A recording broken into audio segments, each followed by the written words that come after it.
Good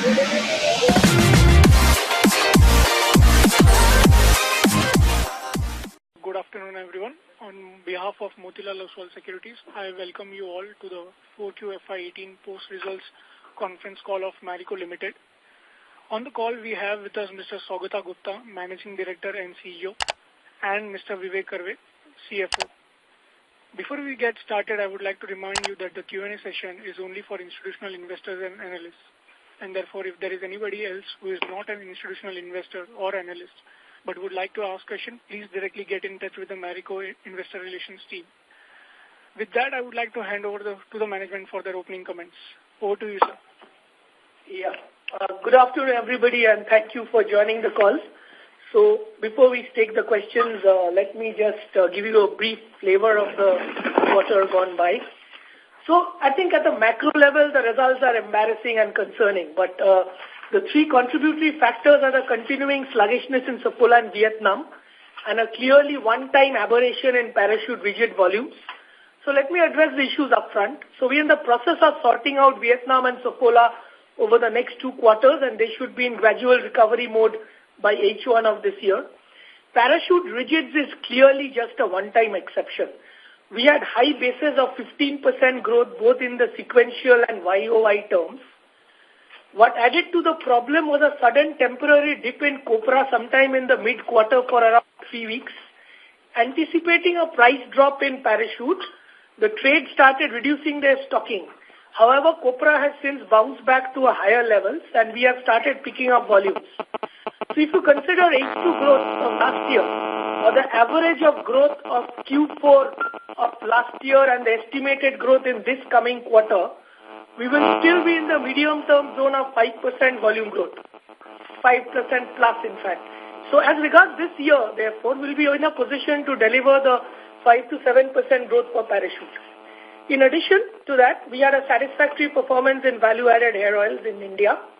Food, male grooming and premium hair nourishment continue to recover and the traction is encouraging. Some of the new products like aloe vera, value-added mustard are doing well. In market share terms, we have gained 90 basis points in coconut oil and 70 basis points in value-added hair oil on a MAT basis. A journey in e-commerce and digital brands are also gaining good traction. We firmly believe that we need to navigate the short-term cost pressure, but we continue to be confident of delivering 8 to 10% volume growth for the Indian business this year.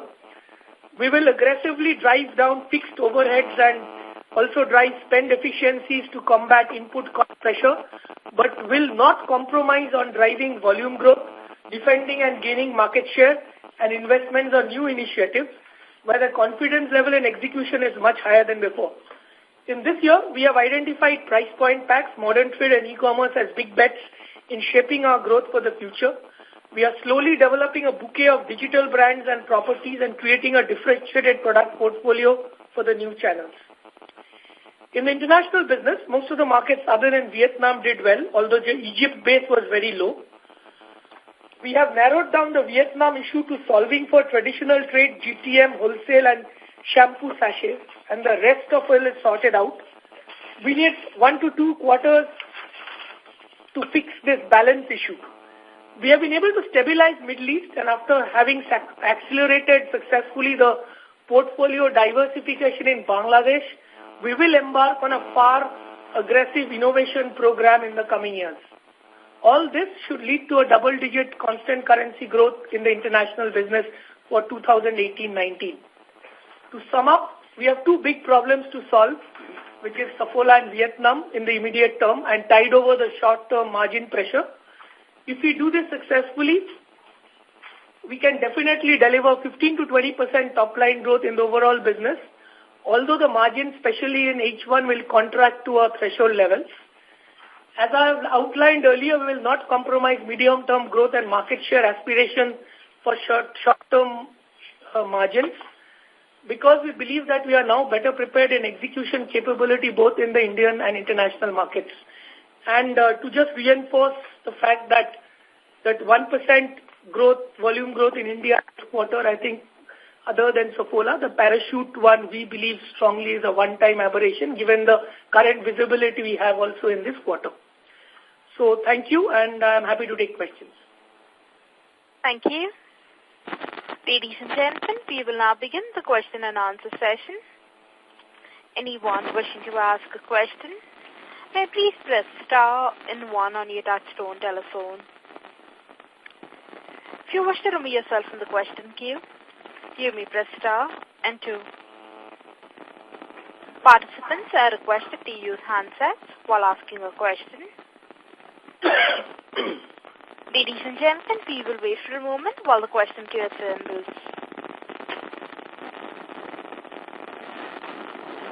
We'll take the first question from the line of Sameer Gupta from India Infoline. Please go ahead. Hi, sir. This is Percy here. So my first question is on Parachute, and I'm not really too focused on the quarter, but on the slightly longer term in the past.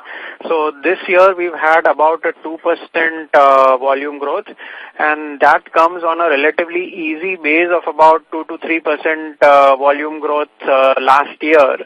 And again, we have seen in the past that when there is an inflationary trend in copra, Parachute tends to sort of grow volumes faster because the percentage increase in price that we take is lesser than the percentage increase in the other players or loose players, so we tend to grow volumes faster. So this time that has not happened in FY18 despite a easy base in FY17. So just wanted to understand if there is something structural here and not just a quarter-to-quarter fluctuation. Okay. So let me just address that. So just to, I think, just to give the 2016-17, the full year growth of Parachute was 4%, and this year is 2.2%. I think there is no structural change, we believe, because if you look at both 2016-17, there were two aberrations. One in Q2, as you know, we had taken an unprecedented price increase where the copra market didn't go up. That was Q2 2016-17. Q3 was a quarter of demonetization, and this year we had 2 quarters again minus 8.5, and Q4 we had a minus 5% growth. So I don't see any structural changes in the market. Having said that, obviously, the fact is that inflationary pressures are something which are unprecedented this year, and therefore you must also realize that there is also an absolute pricing which we have to be careful about. Having said that, if I look at the second half base of Parachute, I just reinforce we are at 5%, and as I said that if you again add Q4 and Q1, which is this quarter, we should be again in the zone of that 5% despite a minus 5 of this quarter. So I don't think there is any structural changes that is going to happen, and in terms of our inability to deliver the 5 to 7% volume growth which you are talking of the medium term. And I think if you even look at the last 2 years in terms of volume share, there has been a steady gain of around 80 to 90 basis points in both the years. Okay. So second question is, I'm just a little bit confused on the principle whether base effects matter or not. For Parachute, you clearly said that this quarter has been low mainly due to a very difficult base. On the other hand, if I look at VAHO, your base has shifted by 22 percentage points. So Q3 FY17 was minus 12. And Q4 FY17 was plus 10. So there is a shift of minus 20, or rather 22 percentage points in the base. And yet your sort of numbers this year have barely changed from Q3 8% growth to Q4 11% growth. So just wanted to understand how VAHO has sort of grown so well despite the base changing so drastically. So again, as I said, that I think we have to look at both base and run rate. As far as VAHO was concerned, if you look at the demonetization quarter of 2016-17, Parachute was not that impacted. It was actually minus 1, while VAHO was minus 10. Now, also the VAHO growth has also been beefed up by the performance in aloe vera and value-added mustard oil, which has actually also contributed to the growth percentage. And as I said, that obviously the category growth in value-added hair oils is slightly higher than the coconut oil category growth. Okay, because if I just look at your 2-year CAGR in just Q3 FY18 on a 2-year CAGR basis, you were negative volume growth, and Q4 FY18, it's a 10% volume growth. So, I mean, your 2-year CAGR would even out all your base effects, and despite that, if there is such a big swing from Q3 to Q4, just wanted to understand the reason for that.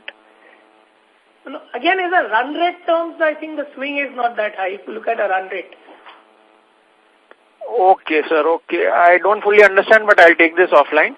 And one quick question, if I might squeeze in. Just wanted to understand your outlook for copra and what are the underlying drivers or factors which leads you to that conclusion. So I think, as I said, that copra, as you know, is that in terms of the supply-demand, given that some part of the demand is not so elastic, a little bit of a supply-demand gap leads to a significant inflation or deflation. We believe that given the current outlook on the crop, the inflationary pressures will continue to be there from definitely in the first half of the year. Okay, so when you say inflationary, you are talking about on a YOY, not from the current levels, right? No, not from the current levels. I'm saying that it will continue to be at high levels before starting softening. I think the softening will be more towards the second half than the first half. Okay, so do you expect that in second half on a YOY basis it might actually go into a deflationary scenario? Potentially, yes, towards Q4 maybe. Okay, and that is just because of the base effects. It's not as if the price will be any different from what it is today in Q4, right? I mean, as per your current assumption. It will go down, certainly. If you look at it peaked and current prices are slightly lower than the peak. It went down in 3 weeks between February end and March for some time. And we believe that obviously towards the second half of the year it will start softening, and definitely Q4 this year versus Q4 of last year, there could be deflation. Okay, sir. Thanks a lot. Thank you. We'll take the next question from the line of Arnav Mitra from Credit Suisse. Please go ahead. Yeah, hi, Shagato. Question on the value-added oils business. So you've put in these few initiatives in the last couple of years, mustard, aloe vera, which was in prototype. Ayurvedic has been there for a while. Out of these three, how are you seeing the traction, and does any of them promise to be, as important for you as, let's say, Amla did for the last 5-6 years over the next 2-3 years? So Amla was, I think, a standalone disruptor. It had a certain high base, but if you ask me that between these three, all these three put together, definitely aloe vera and mustard will significantly contribute to becoming volume drivers for the value-added hair oil business, so that we continue to deliver a double-digit volume growth over the next couple of years. And in terms of the geographically where you are and how much you plan to spread, how are these two right now, mustard and aloe vera? So aloe vera is now concentrated only in some southern states, and we have just done Maharashtra and Karnataka last 1 or 2 months. It's still in only 4 states. Vamo again is primarily in the 4-5 northern states, but we are gradually doing it. I think the reason we are gradually doing it is if you look at the size of the categories, it makes much more sense to get scale in individual markets, make a meaningful difference and scale up. That is a far better way of doing it. Right. And the second question is on Saffola. You obviously highlighted that this has been an area of concern, and actually in the past there has probably never been a full year when you've had almost a flat to a decline in Saffola. So at least as we stand today, is the diagnosis clear internally as to what is the issue there, and therefore, is the next year's pickup more of hope, or it is actually based on something you've seen on the ground working as we speak now? So as I said, there will be a gradual recovery. We believe that the first half will be some recovery and the second half So we are putting in place at least 2-3 things, as I said, in terms of communication, in terms of our promotion strategy, and in terms of some of the focus areas or market focus areas. And I don't think it is based on hope. Certainly, some of it, as I said, that some recovery we will see in the first half, and based on that, we'll be able to give a far better picture of what will be the growth rates in the second half. Having said that, you are right, because Saffola grew 8% full year in 2016-17, and it was full year -1 as far as 17-18 is concerned. And this is certainly concerning. And some of the issues we think will be fixed in the first 2 quarters, and some of the issues that need to be fixed over the year. So I don't see a full recovery in the first half, but certainly in the second half you will see a far better recovery. Right. Just last question on EBITDA margins. You said you are now kind of at the threshold level of margin. Now, obviously, right now there are inflationary pressures, but if the copra cycle were to reverse, does the management want to take these margins higher up? How do you think of margins from a 2 to 3 year view once the cycle, at whatever stage the cycle does reverse? I think 2 things. One, given that the current input pressures are there, cost pressures are there, and we are determined not to compromise either on volume growth or market share. This forces us to take long-term measures in terms of cost management and spend efficiencies. And as and when the deflation cycle occurs, I think this efficiencies and a lot of things, I think, as I said, constraints force you to think out of the box. That will help us in perhaps lapping up a little more margins towards the deflationary cycle. Okay. Thanks. That's it from my side. Thank you. The next question is from the line of Shailesh Kumar from Sunidhi Securities. Please go ahead. Yeah, thanks for the opportunity. Saugata, I wanted to focus on this small segment, Saffola Active Slimming Nutri-Shake, which we have launched, I believe, in third quarter. So how has been the response? If possible, if you could put some numbers to this. Also, this has been followed by your agreement to acquire 22.5% stake in Revolutionary Fitness Private Limited. So what is the bigger game plan, and how do you see the segment evolving over the next 3 to 5 years? Okay. So I think let me first address the Nutri-Shake. It's only available in e-commerce and maybe 1 or 2 in Bombay, some pharma chain. I think it's clearly the most of the segment is in MLM. As far as retail is concerned, I think we're already emerging as one of the leaders in e-commerce. So I think it is doing well, but it can't be a standalone. We just use this as a prototype to understand it. We have a bigger game plan perhaps in this nutraceuticals stroke functional foods area.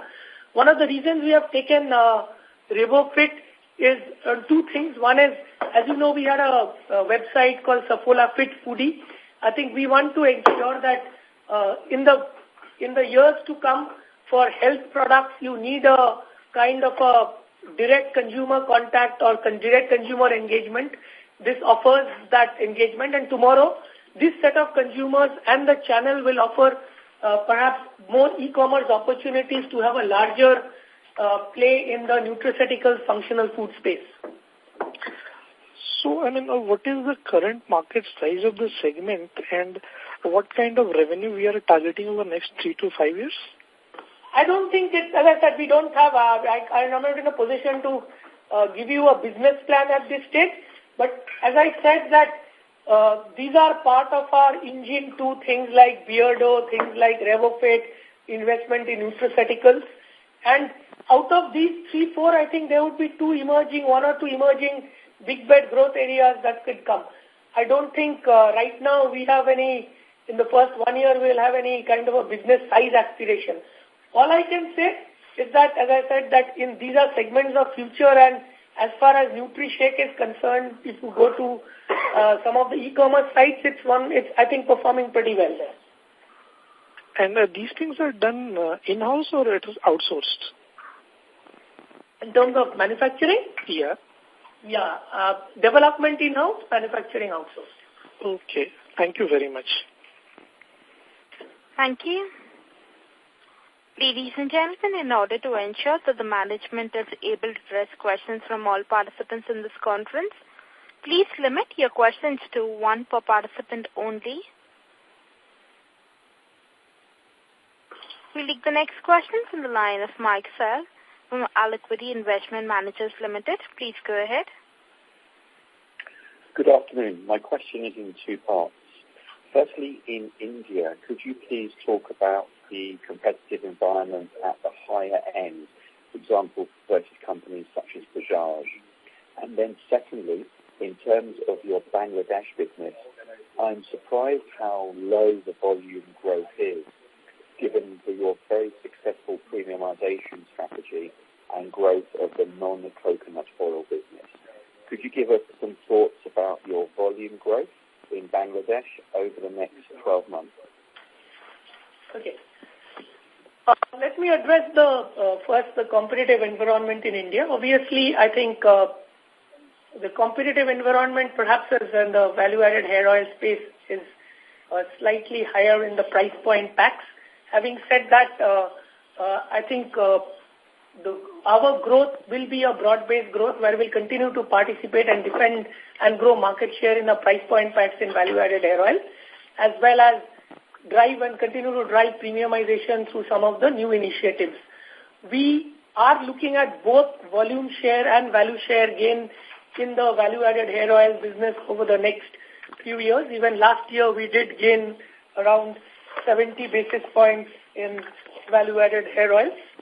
I think if you really look at it, as far as the Bangladesh market is concerned, I think there is saturation as regards the Parachute, which is 85% plus market share, and the branded coconut oil market out in Bangladesh, which is around 87%, and there's hardly anything which is unorganized. So and we are aggressively diversifying the portfolio. So if you look at the value growth that has happened in Bangladesh, it's a combination of inflation and premiumization. Now, the part which is the non-parachute portion, which is currently around 2-3 years ago, we had 10% non-parachute. We are now around 25, and we will very soon, by the end of this year, I think the non-parachute business is 30%. The non-parachute business actually is going around 30-35% in volume. So and I don't think we have any growth expectation too much growth expectation of the parachute core. So I think our job is in Bangladesh is to continue to grow double digits in constant currency by growing the non-parachute portion at 25-30%, holding parachute steady, and getting growth through premiumization and mix. And the second thing, as I said, is that you will see us perhaps entering some new categories or in Bangladesh and aggressively driving the new product innovation program over the next 12 to 18 months. So Bangladesh, again, we are expecting double-digit constant currency value growth in the coming year. And in terms of margins in Bangladesh, how do you see that over the next couple of years? I think we are a reasonably profitable business in Bangladesh. We have a scale. We have enough opportunity to manage cost and drive efficiencies of spend. So I think we will create enough resources to invest behind new engines of growth without any dilution of margins. Thank you. Thank you. The next question is from the line of Bhavesh Shah from CLSA. Please go ahead. Hi, good afternoon, sir. This is Vivek. Two quick questions. One, your India advertisement is up like 27% on a like-for-like basis. I mean, in the context of volume growth, that you have reported, or volumes that you have reported, I mean, how do you think about, this A&P spend, was that, skewed towards one particular product or category? So I think the way to look at it is, look at from an annualized basis. I don't think we should look at A&P towards this one, but directionally we will continue to invest behind A&P. And I think the A&P over the next 2 years will go up by 100 basis points. It will continue to be invested behind, investing behind some of the new areas of growth. Having said that, as I said, that our current input cost pressure has forced us to really aggressively look at fixed overheads and spend efficiencies in both A&P and sales spends. And therefore, we will be driving down costs there. We will not compromise on talent, investment behind talent, capability, and innovation. Okay, and if A&P spends were to move up, the fourth quarter exit margin is where you think, next year, and I know this question has been asked, but next year, how, ballpark should margin be around the same level at which, the fourth quarter number has been? The operating margin? The consolidated margin.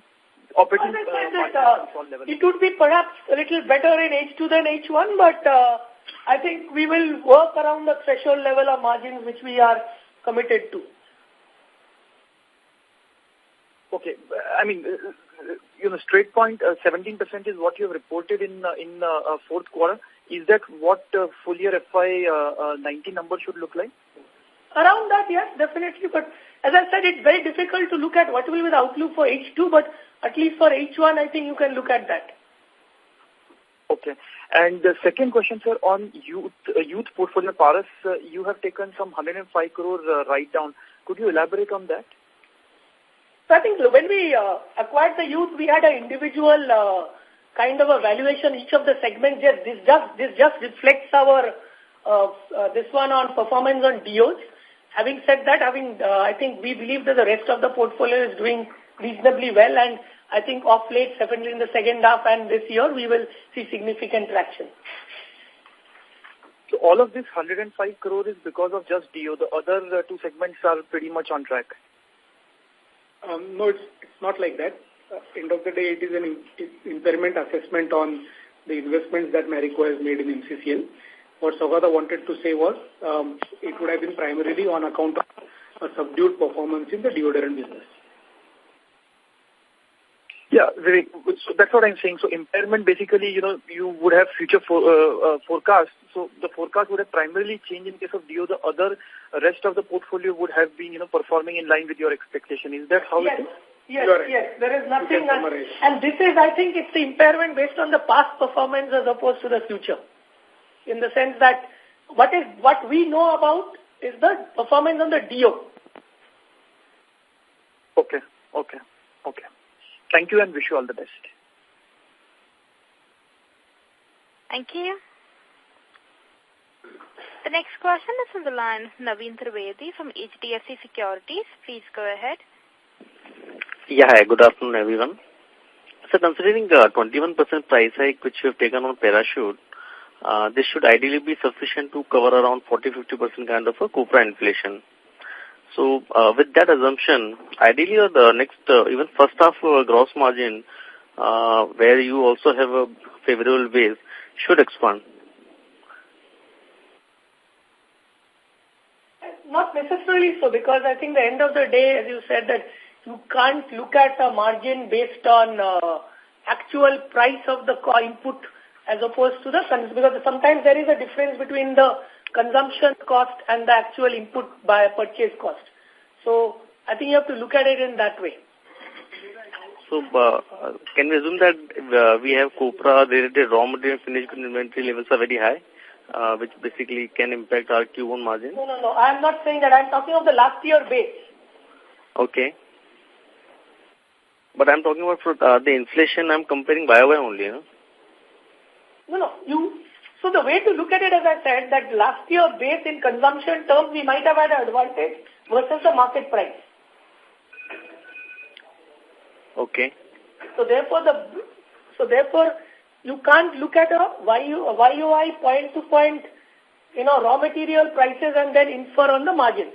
So I think in the previous question, I did give a guidance that given the fact that they are likely to be little bit, suppressed in H1, and H2 will get a view depending on how the copra prices work out.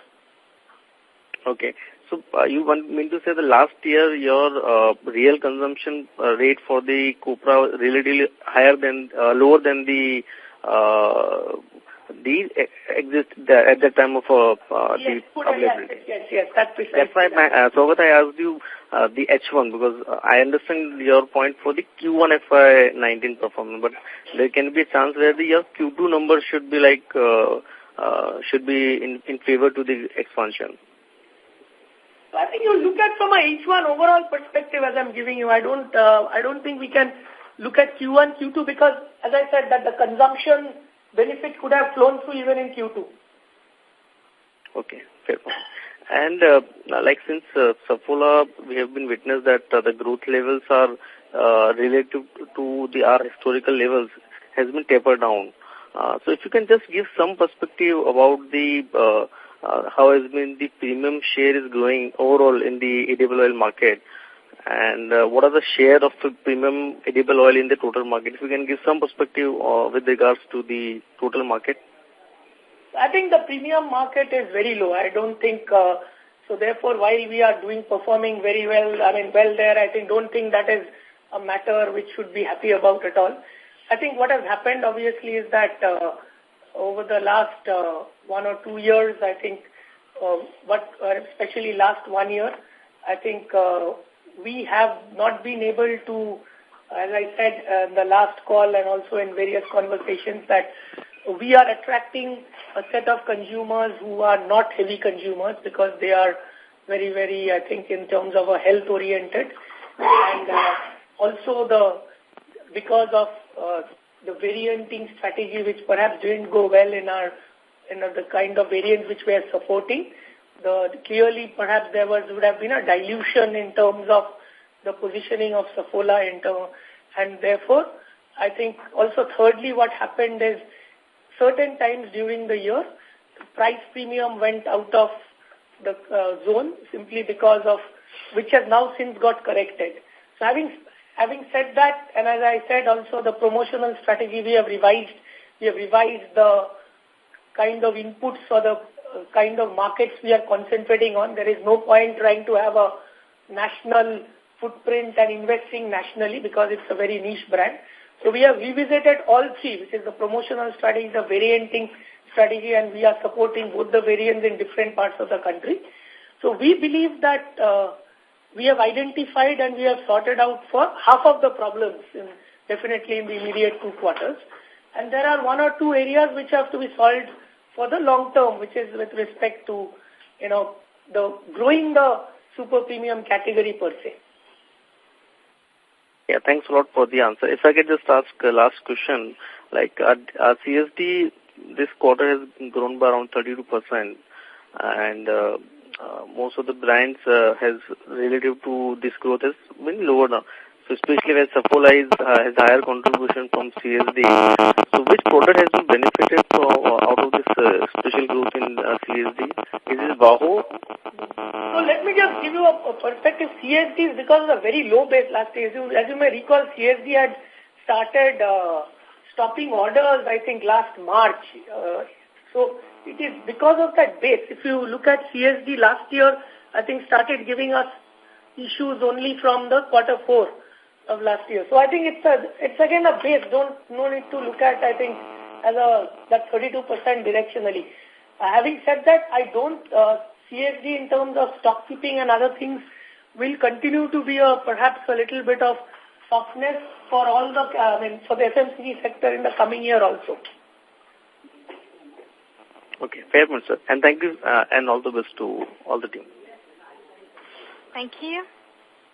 The next question is from the line of Ekta Mehta from Vallum Capital. Please go ahead.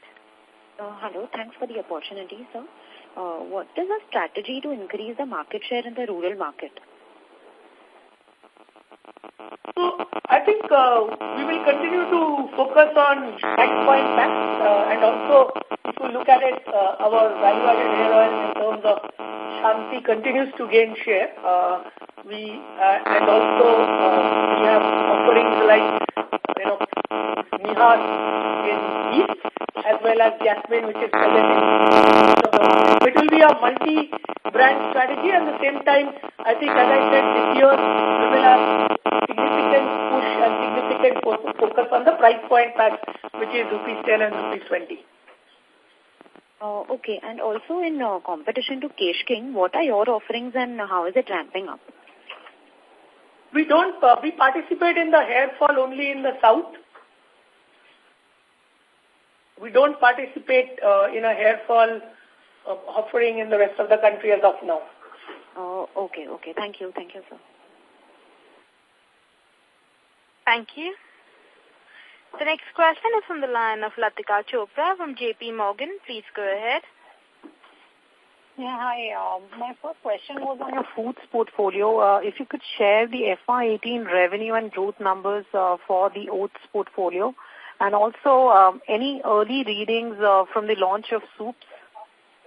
So soups, again, it's month 2 or month 3 because even our supply chain has not stabilized, but I think it is so far satisfactory. We are restricted to Mumbai when in modern trade and in terms of the specialty food outlets. So I think it will we will take a call on soup scale up only after the next 6 months, because normally our prototype has to be within the 6 to 9 months. So we'll take a call in the next 4-5 months on the scale up once we meet action standards.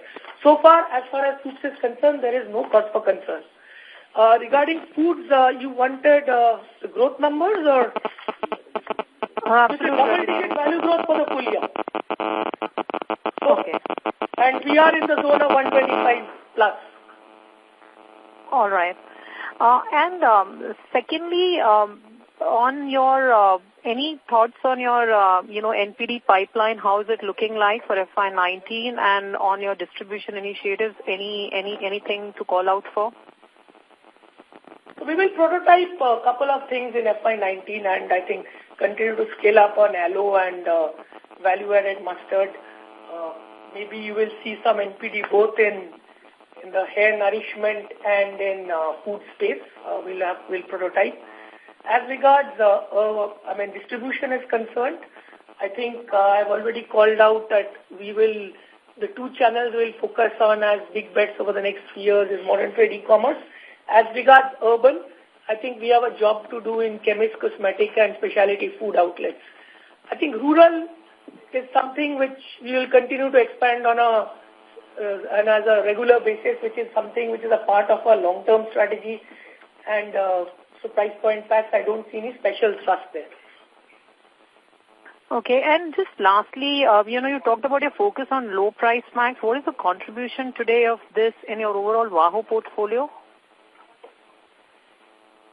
Around 20% kind of a thing. Okay, and if you want to scale this up, it would not affect your profitability metrics, economics in any meaningful manner? Not really, because as I said, that we will also continue to parallelly drive premiumization and large packs. We have, having said that, we will obviously have threshold level of margins to drive it, because we would like a sustainable growth in these packs. Sure. Thank you so much. Thank you. The next question is from the line of Ishan Daga from Microsec Financial Services. Please go ahead. Hi, thank you for the opportunity. My question is basically on the margins. I just wanted to understand that when we are posing increase in advertising and promotion expenditure around 100 basis point, and innovation is our key focus. So what would be the levers which will be compensating for these types of increases and help us maintaining on these margins? So I talked about 100 basis points increase over the next 2-3 year period and not just this year. And I think what we have said is that we are looking at cost efficiencies in terms of fixed overheads and also efficiencies in sales and marketing spend. And I think that should be able to fund it. Also, if you look at our international business, I think we don't have scale advantages in terms of fixed overheads. The fixed overheads of the international business is significantly higher than the India business or a Bangladesh business. And therefore, we are taking concerted steps into driving that. So it will be more from cost and spend efficiencies and to fund that increase in A&P over the next 2 to 3 years. Okay. So we are on raw material front also, we are not expecting any kind of large increases in this year going forward? No, obviously year on year, I think copra in terms of and in terms of liquid paraffin and other things which we use, there is an inflation. But having said that, as I said that whatever inflation has happened. Unless crude is a joker in the pack. I mean, that nobody can predict that. But as far as copra is concerned, I think we have reached the highs. And Okay. And what would be the capex for FY19? Capital expenditure? Yeah, so it will be the zone of 125 to 150. Okay. Thank you, sir. Thank you. Thank you. The next question is from the line of Aditya Aluwalia from Invesco. Please go ahead. Hello. Hi, Swagata. On the medium-term margin guidance, when we say 17 to 18%, does that imply a 50% gross margin, or what is the implied gross margin assumption? So I think that's the same zone. As perhaps, as I said, that even if there is some slight depletion in the short term, we'll make it up in fixed overheads. I see. Any guidance on the gross margin? Because that has come down to like 47% levels from higher levels in the recent past. I don't think it will be very premature to give you a guidance on gross margin. We would rather look at an operating margin level, which, as I said, in the first half will be around the threshold, and maybe we'll see an outlook given once we get a fair picture of the second half. Okay. But gross margin, I think, can improve by just not on input cost, but tomorrow in the also mix also. Right, the product mix and maybe supplier efficiency as well. Okay. On the weights of the raw material in the basket at the moment, can you just tell me how much is copra or coconut oil based and liquid paraffin, HTP and Kardi? No, we will not get into specific breakups, please. Okay. Yeah, okay. I think that's it for now. Thank you. Thank you. The next question is from the line of Amit Kumar from Investec Capital. Please go ahead. Yeah, thank you so much for the opportunity, sir. Quickly on the domestic, business. If I look at the VAHO segment over the last, couple of quarters, there's, practically been no pricing, inflation out there. I mean, negative 1% to positive, 1%. But, when we look at the raw material pricing, it has started to, move up. So I don't know about vegetable oil, but, LLP and HDP, both of them, sort of started to move up quite, significantly in double digits now. So do you see, any sort of, pricing, coming through? I mean, we've seen this in coconut, but of course, the pricing levels there have been, the raw material pricing there has been, massively, very different sort of level of inflation. But do we see in VAHO portfolio also, next year any sort of, pricing actions?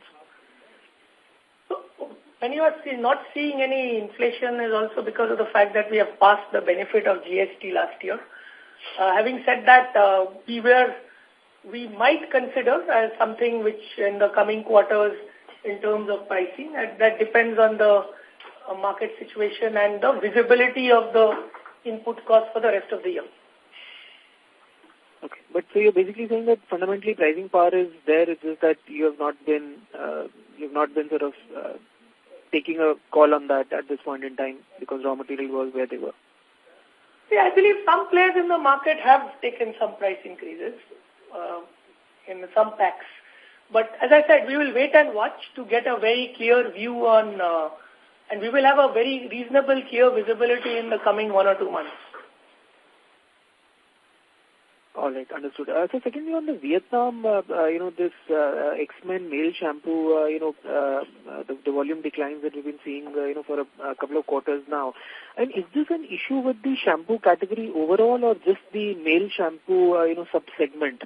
Because the market share sort of still seems to be, flattish to positive.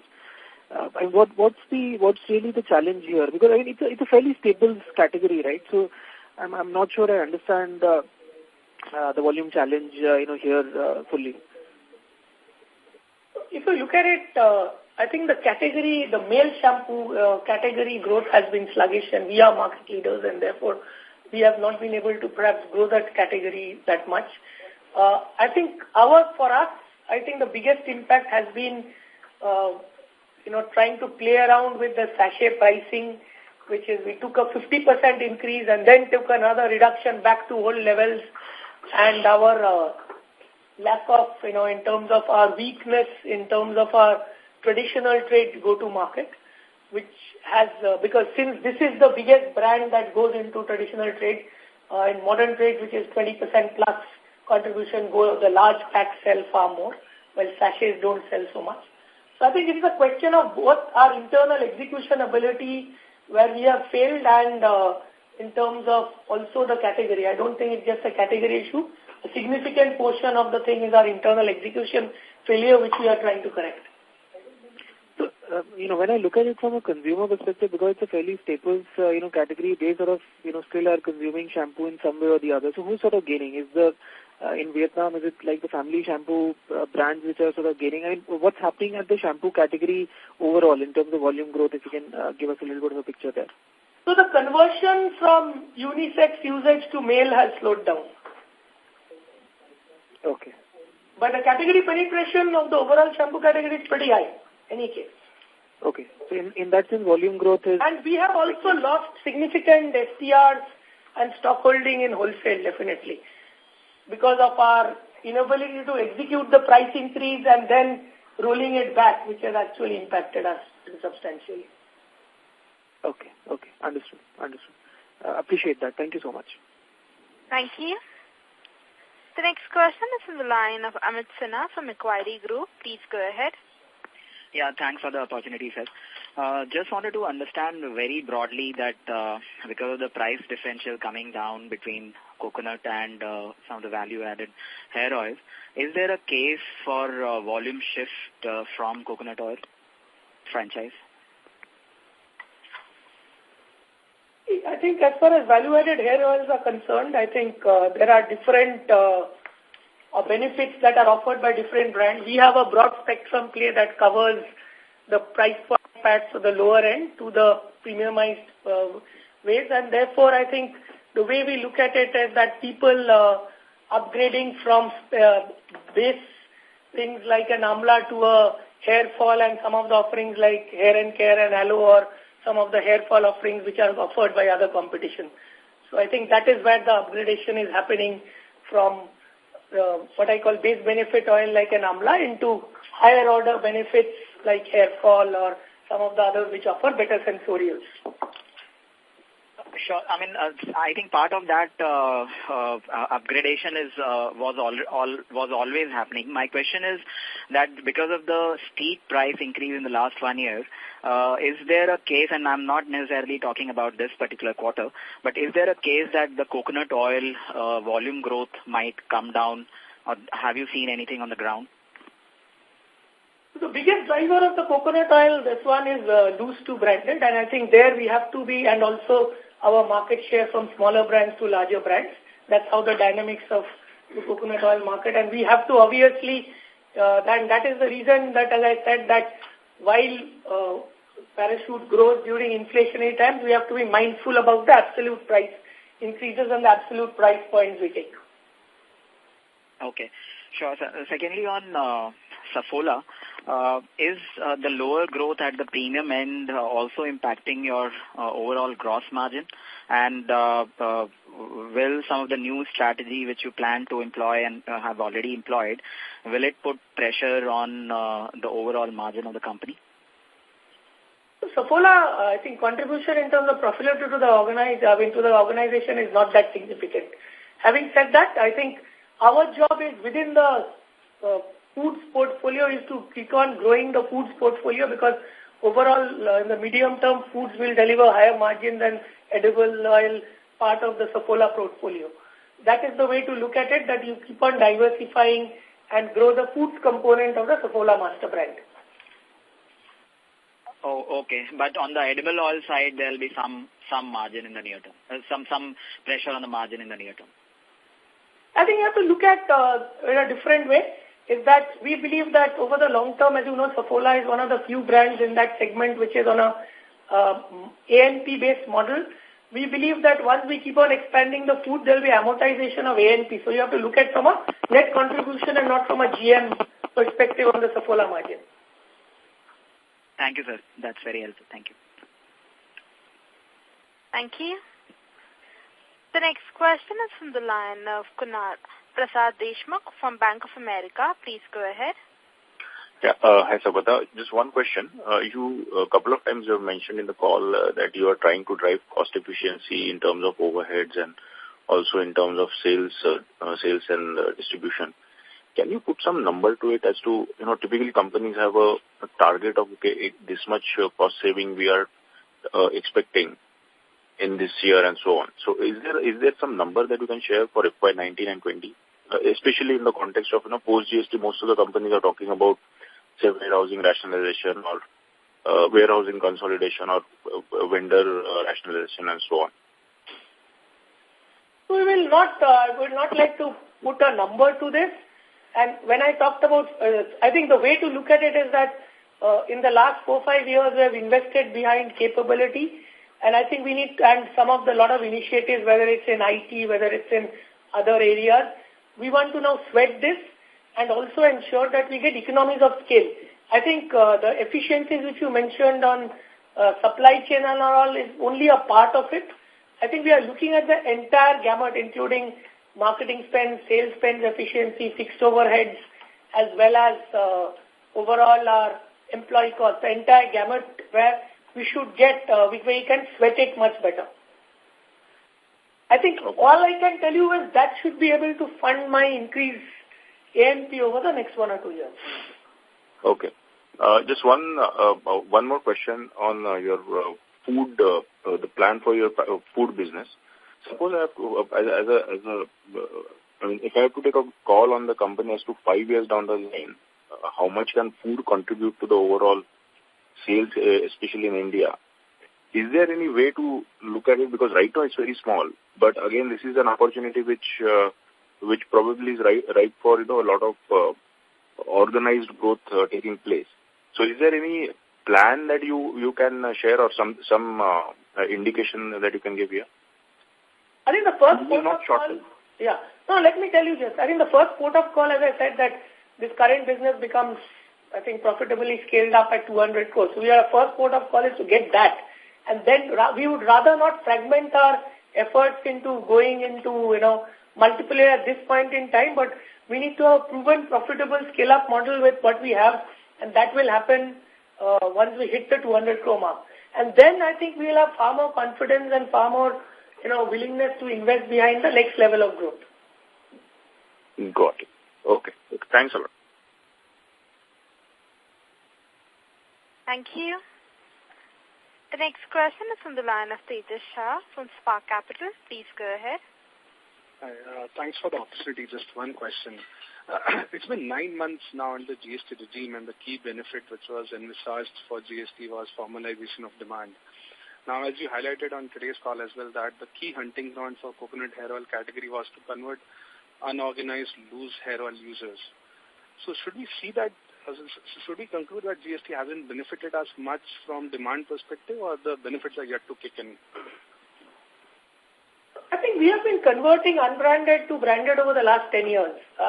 Now, I think one of the things, obviously, post-Demon and GST, there were some temporary benefits which had happened.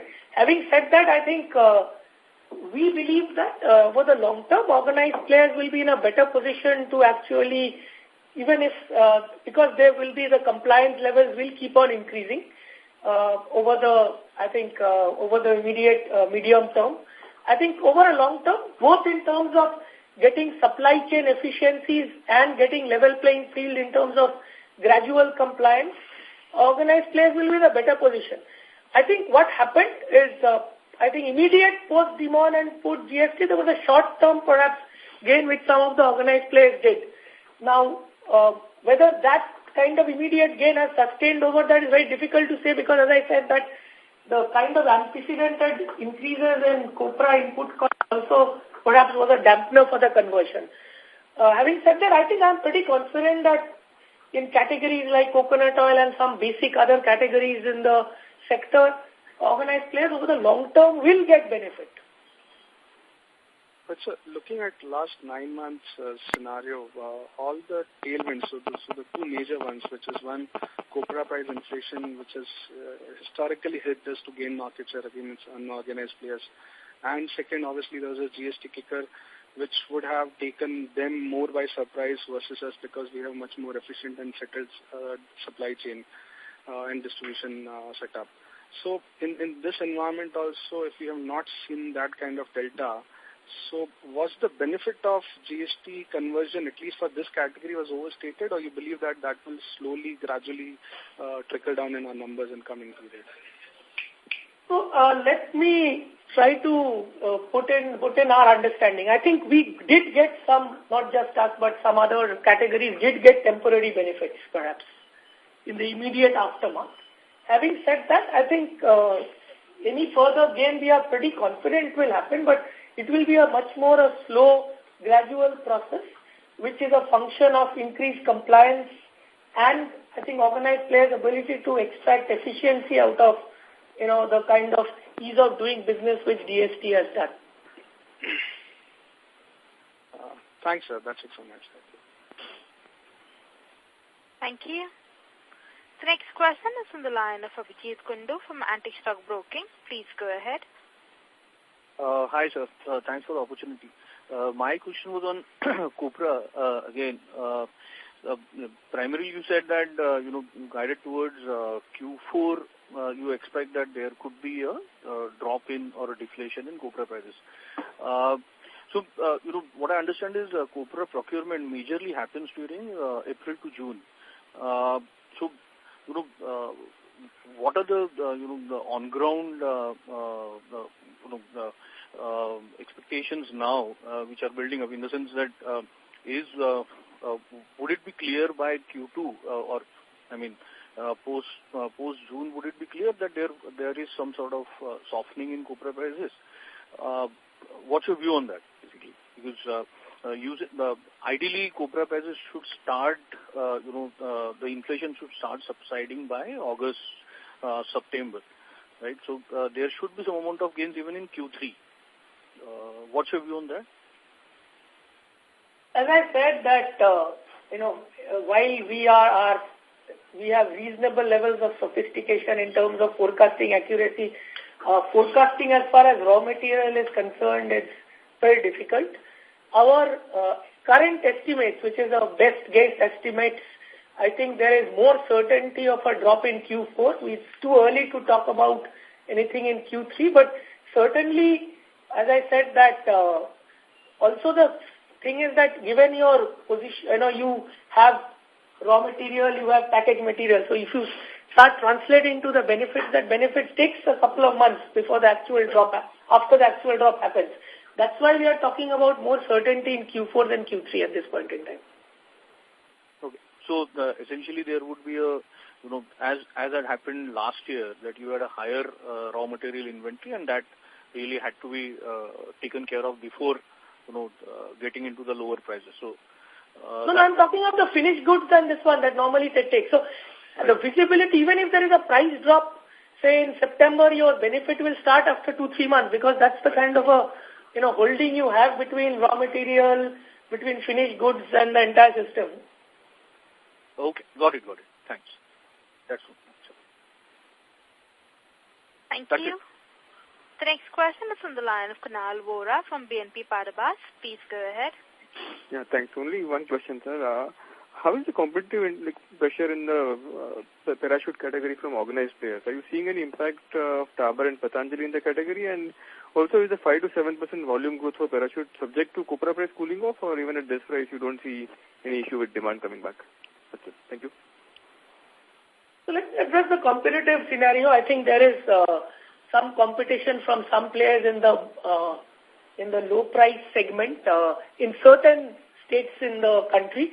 Having said that, the price in which, our estimate is that perhaps some players are selling at a negative minus 10 to 15% gross margin, which we believe is not a sustainable proposition at current Qtr4 prices, which is happening in some states of the country, which might lead to temporary increase in market share. Now, our stated position, as I said, that we have gained in MAT terms around 90 basis points market share. We haven't lost share. And we perhaps will not go down that path in that. Having said that, there are alternative strategies to perhaps defend that kind of a market share. Sure. And that 5 to 7% is growth rates over annualized basis, given our current inflationary scenario and perhaps a little bit deflationary in Q4. This takes into account a full year outlook for this year. Sure, understood. So do you think some other organized players could also have gained market share and like the loss of unorganized could be larger, but it's shared by multiple players instead of you alone? Yeah, that could be. Because as I said, we haven't lost share. Understood, understood. Thank you. That's it from my side. Thank you. The next question is from the line of Qtr4, an individual investor. Please go ahead. Thank you for taking my question. I have just two very quick questions. The first one is about debtors. If you take the 31st March situation for FY16, FY17, FY18, right from 250 crores, it has gone up to 340 crores. From a 15-day debtors to about 19 and a half days debtors. What is the reason for this debtor increase of 33%? There could be two reasons. Yeah. The first reason is definitely the skew. At times the skew also impacts the number of days the way we calculate. And at times it could also be a function of the sales mix, and given the inflation, it could have also impacted the data skew. Okay. However, I can assure you that the data levels have continued to be under control. I have just one thing, if you can negate my statement. There is no attempt to have greater sales through benefit or giving credit. Is that strategy has not been taken? No, certainly not. Okay, thanks. Thank you very much for that. And the second one, a quick one. You mentioned about the 104 crore impairment charge on Marico Consumer Care, which essentially is a company which has intellectual property rights. And, I mean, this kind of impairment, 104 over a quarter of a profit on a standalone basis of 246 crores, is a big hit. I'm saying, can you visualize something like this in the next 1 year, let's say, is it possible that something like this can again happen? Because it's a big hit. That's the reason why I'm worried about it. No, I completely agree with you, and you have a right to be concerned. But when we took this particular impairment hit, we definitely considered our ability to grow in the future in the context of what we have done in the past. And we believe that if we are able to execute our strategy well, there would not be any further impairment hit. Thanks a lot. Thank you very much. Yeah. Thank you. Ladies and gentlemen, that's the last question. I now hand the conference over to the management for their closing comments. So we thank all the investors and analysts who joined on the call. We are looking forward to a much better year ahead. Thank you. Thank you.